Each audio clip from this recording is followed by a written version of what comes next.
At the end of the day, I just want to be freaking happy, you know? If you guys have been following me along, then you know where that first clip came from. It came from a video where I was telling you how I wanted to improve myself and why. Last year, I kind of got myself into a creative rut, actually more than creative, but one of the problems that I was having was I wasn't acting on my creative ideas. I felt like I kept having all these ideas and I was really stagnant about it. Finally, we are here at a video where I actually do something about it. So this channel is really fulfilling its purpose of holding me accountable. I wanted to create something for you guys, so I started having all these ideas of what I can do. And on top of that, I have been really interested in self-portraits lately. I had this dope creative idea about some photos I wanted to try to take and see if I can do it.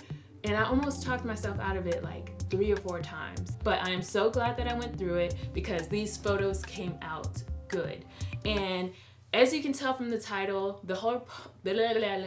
as you can probably tell from the title, the purpose of this video is to show you how I do skin retouching and airbrushing on my photos. Now I would show you guys everything from start to finish, but that would just be too long of a video. So I'll give you a quick time lapse of how I did the setup and everything that I did, and then we can get into it.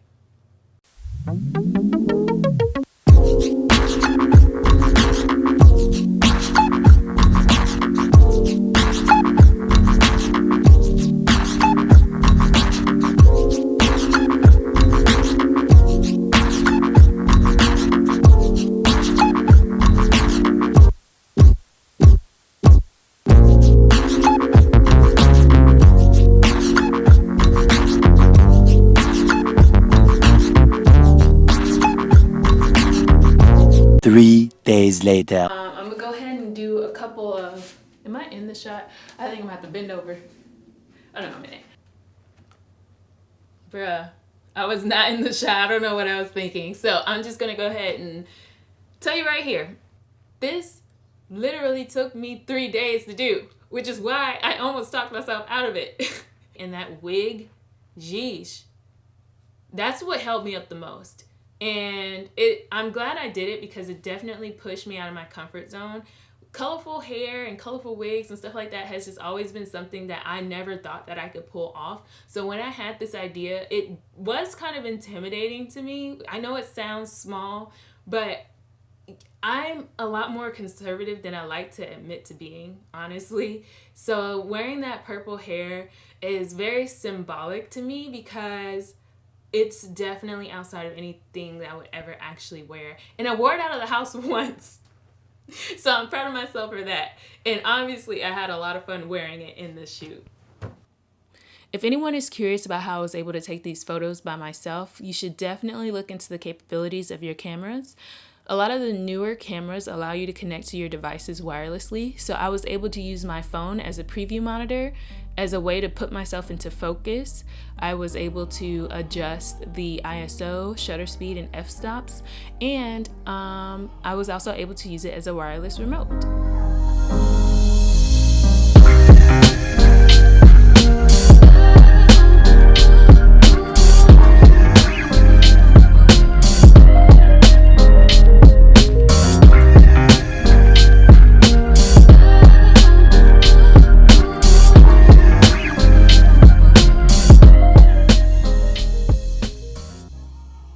The first thing we're going to do is open the photos in Adobe Bridge.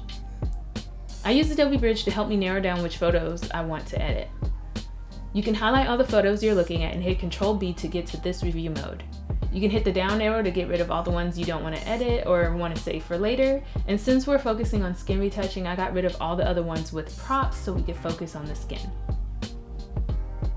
Then when you get to your last one, you right-click and open in Photoshop. And now that we know which photo we want to work with, we are ready to start skin retouching. The first step is spot correction.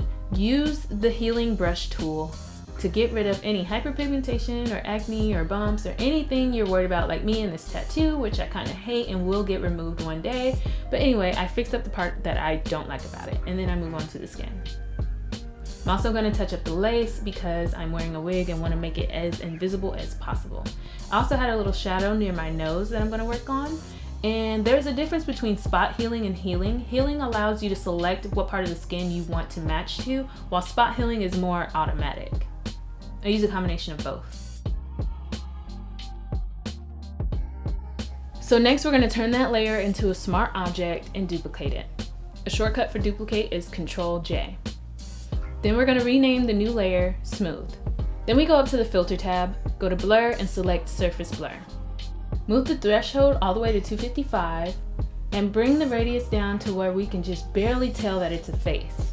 Once we get to the point where we can barely tell it's a face, you start to bring the threshold down to get some of the details back, but the face should still be blurry. Then we want to duplicate the original layer again, rename it Texture, and move it to the top so we can see it. Then go to the Filter tab, Other, and High Pass. With High Pass, we start at 0 and move it up to where we can just start to see the details of the face. Then we change the blend mode to linear light. Select the texture and the smooth layer and hit Ctrl-G to add them into a folder together. Then we want to add a layer mask to that folder. The symbol is a square with a circle in it. Hold Alt and click that to make sure the layer mask is black.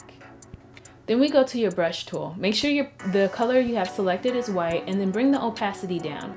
I like to start well below 50 to make sure that I'm not adding too much airbrushing at once. You can always add more. While you're airbrushing, try to avoid areas like your eyes, your eyebrows, and your hair because those areas are not supposed to look airbrushed. You can get away with it a little bit on your lips, but try not to do too much there. Also, ignore the fine hairs on my face. Thanks to my mom, I am a hairy individual. Now I'm going to share some of the ways that I use to make sure I'm not adding too much airbrushing. I zoom all the way out until the image is small, and if I look like a blob instead of a person, then I've done too much. So then I'll go back and forth between regular zoomed in, working with it, and zooming all the way out. And if they look good both ways, then you're on the right track. Another way that I use is to mess with the opacity of the folder you're working in, also each individual layer. So if I go into the texture layer and lower the opacity, it lets me know whether I've added too much texture. And if I do that with the smooth layer, it lets me know if I've added too much blurriness or not enough. Another thing I do to double check myself is turning off the smooth layer so I can see where that layer mask is applying. As you see here, I kind of look like the alien from the Runaways, but I know exactly where I'm airbrushing. I almost forgot to mention, if you want to go back and take away some of the airbrushing you've done, you can always go to your brush tool and change the color to black. Remember, if your opacity is set at less than 100, it won't take it all away at once.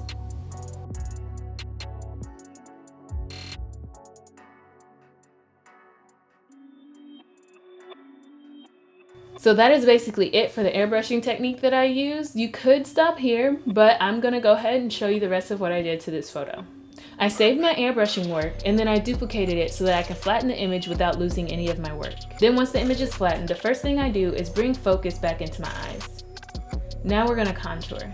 I like to use the dodge tool on the areas that catch a lot of light to highlight those areas, and the burn tool on the areas that I wanna add more of a contour to, more shadow, more depth.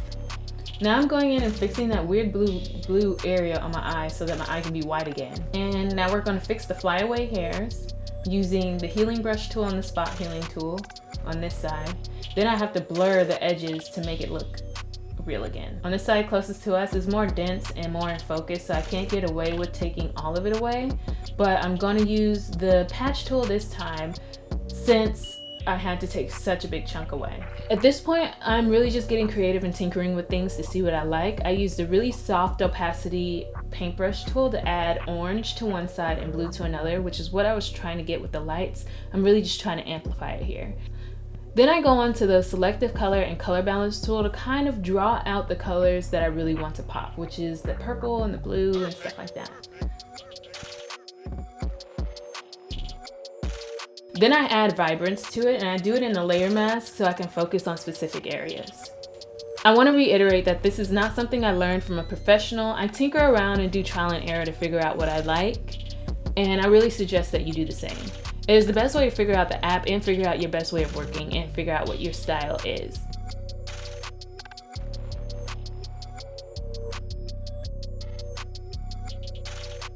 As I said, just tinker a bit. Here I'm messing around with gradients to see what effects it's having on the image. and to see if I even wanted to have those sort of effects on the image. I want the background to be darker, so I'm bringing in this black gradient and I'm going to slide it back so it doesn't fall onto me but stays on the backdrop. Another thing I did that I didn't really capture on camera is add more to the makeup. I really started to like the idea of having this purple highlight with glitter, which was not actually there in real life. So I went in really close and added all these pixels of colors that ended up looking like glitter. I did that on the lips and around the highlight of the eye and the cheeks. And that is how I got this final picture. Now, if you found this interesting or helpful, please let me know in the comments below. If you want to see more content like this, also let me know that. I do have several more creative ideas to bring to you guys, but as I've said in another video, I'm still trying to figure out this channel, and I'm probably going to be super random in the process. But if you have suggestions on what I should do next, please let me know.